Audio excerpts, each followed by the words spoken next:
ঠিক এই মুহূর্তে রায়হান রাফি বাংলাদেশের সিনেমায় কিংবা বাংলা সিনেমায় বিশাল কিছু আপডেট দিয়েছেন।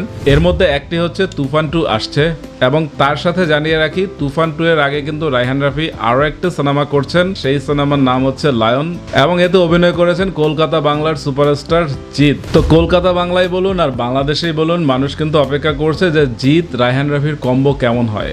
কারণ হচ্ছে রায়হান রাফি রিসেন্ট কিন্তু তুফান বানিয়ে একদম হইচই ফেলে দিয়েছেন।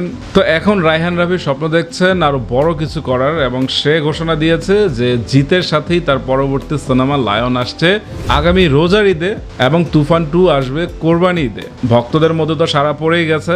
এই যে ঘোষণাটি হলো রায়হান রাফি দিয়েছেন, তারপরেই কিন্তু ভক্তরা কমেন্ট বক্সে ভরিয়ে দিচ্ছেন যে লায়নের সাথে কি তুফানের কোনো কানেকশন থাকবে, অর্থাৎ বাংলাদেশের ইতিহাসে কোনো ইউনিভার্স কি গঠন করা হচ্ছে যেমন তুফানের ইউনিভার্স, এবং এই তুফান 2তে কি কোনো রকমে জিত থাকবে কিনা। তো রায়হান রাফি কিন্তু হাসি দিয়ে উড়িয়ে দিয়েছেন যে থাকতেও পারে, এবং লায়ন নিয়ে তার বিশাল কিছু পরিকল্পনা আছে, এবং লায়ন 1, 2, 3 এরকম হতে পারে, যেরকম হচ্ছে তুফান 1, তুফান 2 বা তুফান 3-তে গিয়ে হয়তোবা ফাইনালি হচ্ছে সিনেমাটি শেষ হবে।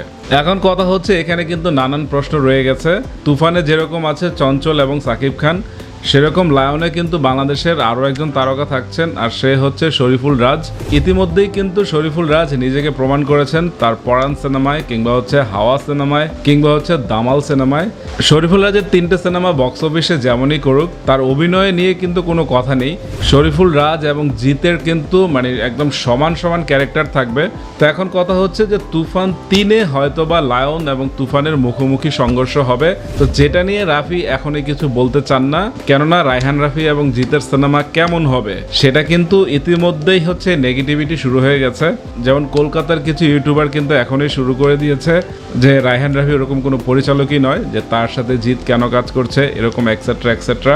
সেরকম বাংলাদেশেও কিন্তু লায়ন নিয়ে নেগেটিভিটি দেখছি যে রায়হান রাফি এখন তুফান 2 এর কাজ শেষ না করে কেন লায়ন সিনেমাতে হাত দিচ্ছে, কেন সে কলকাতার জিতকে এনে সিনেমা করছে, ইত্যাদি ইত্যাদি। কিন্তু আমি ব্যক্তিগতভাবে মনে করি যে বাংলা সিনেমাকে এগিয়ে নিয়ে যেতে ওপার বাংলা এপার বাংলা কোনো কথা নেই।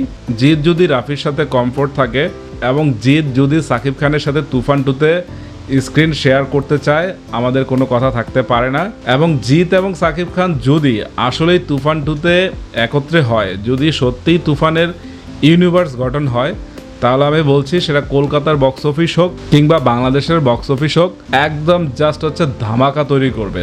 এবং তুফানের গল্প যেখানে শেষ হয়েছে সেখান থেকে শুরু হবে তুফান 2, এবং এইবার কিন্তু চঞ্চলের হচ্ছে ক্যারেক্টারটিকে মানে সমান গুরুত্ব দেওয়া হচ্ছে। অর্থাৎ তুফান 2-তে চঞ্চল এবং সাকিব খানের লড়াই হবে জমজমাট। এবং এখানে আরেকটা ব্যাপার বলতে চাই, সেটা হচ্ছে তুফান 2-তে সাকিব খান ভার্সেস সাকিব খান, অর্থাৎ শান্ত এবং তুফানের লড়াইটিও কিন্তু জমজমাট হবে। কারণ শান্তর ভিতরে কিন্তু এখন তুফান নামক দানব আছে, কিন্তু তুফানের মধ্যে কিন্তু শান্ত নামক দানবটি নেই। তুফানের শান্ত কিন্তু একই সাথে দুটি ক্যারেক্টারের মধ্যে আছে, এক হচ্ছে সে নিজেকে তুফান মনে করছে, অন্যদিকে সে আবার শান্ত। তো তার ক্যারেক্টারটি কিন্তু একটি বৈচিত্র্যময় ক্যারেক্টার হবে।